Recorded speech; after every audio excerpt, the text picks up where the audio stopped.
Hello, my pretties. The witch is back. There is a lot of tension in the air right now because of Friday the 13th and the solar eclipse, which is starting off eclipse season. The eclipse was often seen as a day that the sun gods turned their back on us. So the negative association is pretty clear, and honestly, it is sending this witch through it this week. I'm exhausted. But what about today, Friday the 13th? Is it so unlucky? No, it is not. Well, that's pretty much the video. Thank you so much for watching, and I'm sorry, what? There's more I have to talk about?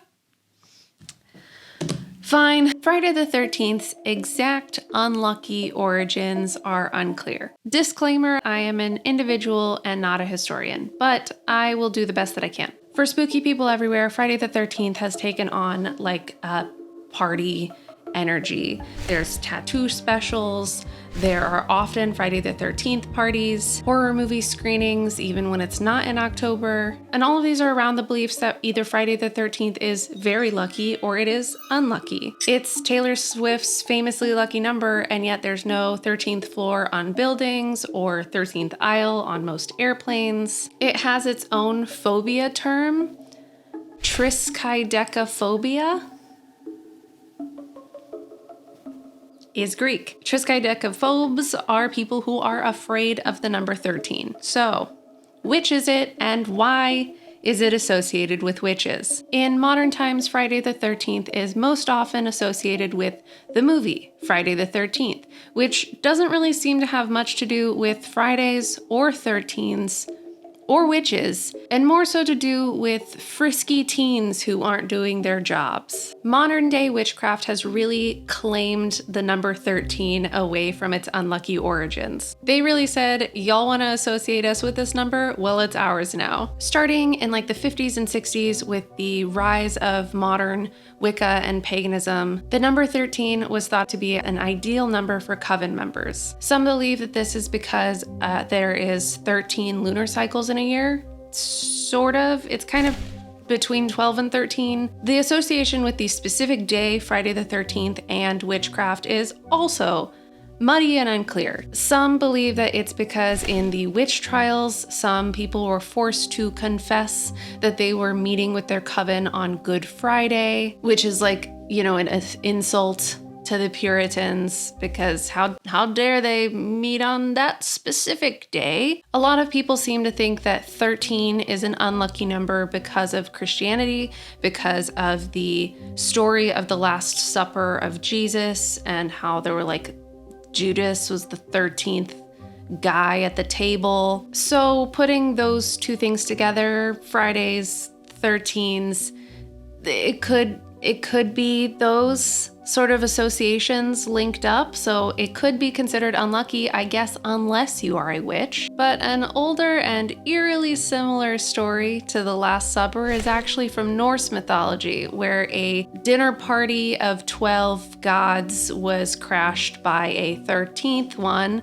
Loki, the trickster, which ultimately results in one of the other gods' deaths. So for both Christianity and Norse folklore, there are some superstitions, some believe that it is unlucky, perhaps even fatally so, to have 13 people at a dinner party. Now, a lot of people believe that Friday the 13th is an unlucky day because of the Knights Templar and like the day that they were arrested. And this idea really blew up with the book/movie The Da Vinci Code, but it wasn't really universally decided that that specific day was unlucky until way later. Going further back with just the number 13, it is possible that people thought that 13 was an unlucky number because it was omitted from the Hammurabi Code, which was a Babylonian code of law. They also skipped numbers 66 through 99, but that is too many numbers to be afraid of. There are also some articles and things that I've read that think that it might have just been like a clerical error, that it was like etched in stone. Once you skip the number 13, you're like, well, it's too late now, keep going. So all of that is still a muddy mess. Is it lucky? Is it unlucky? A lot of people think that 13 is unlucky because because 12 is a number of completion. There are 12 months in a year, 12 zodiac signs. With this idea that 12 is this complete number, then 13 is skewing that complete number. But in numerology, 13 represents transition and change, which is also seen in the tarot with the Death card, which represents transitions and new beginnings. Fridays are also, for very muddled and confusing, in my deep dive reasons, considered to be unlucky in the Western world. But in like Spanish speaking countries, Tuesday the 13th is unlucky, and in Italy, 13 is a lucky number,